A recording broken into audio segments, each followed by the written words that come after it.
Now, the exhausts and some of the cables have this kind of rusty brown shiny metallic look to them.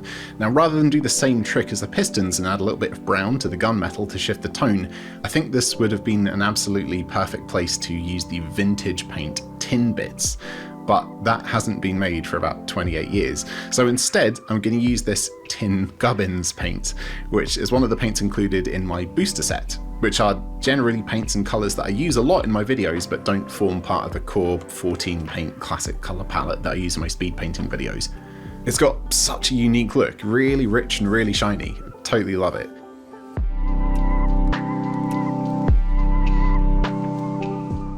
This can also be shaded with black wash too, easy peasy. Back to the grey to base coat the smoke billowing out of the heavy bolter and the exhaust stacks, and some black wash over those too. I kind of forgot about the glyphs on the banner too. Better mark out the shapes with a few thin coats of white.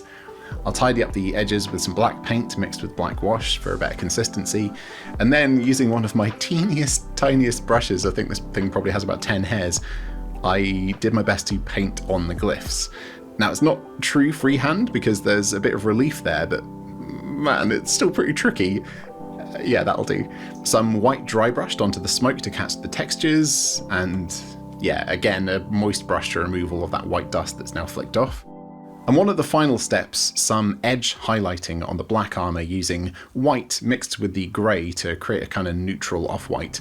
Not everywhere, just a few key spots to give the armour a little lift. Alrighty, I think it's time to snap you off. Said let's snap, you little nice. Let's crack out the doggy fire engine lunchbox of doom and find a base the right size.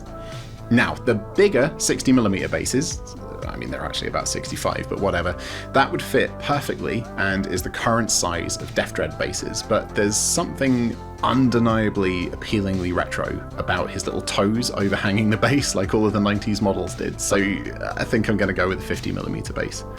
Now, I've already shown you this right at the start of the video as a kind of joke, but you know what? The green paint that comes in this set, Gondola Green, not only covers really beautifully in one coat, which isn't really a huge surprise because greens tend to, but it's not a million miles away from the tone of Goblin Green either.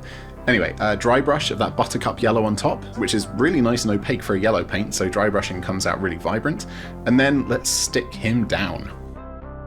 Finally, a coat of the OG Goblin Green on the rim.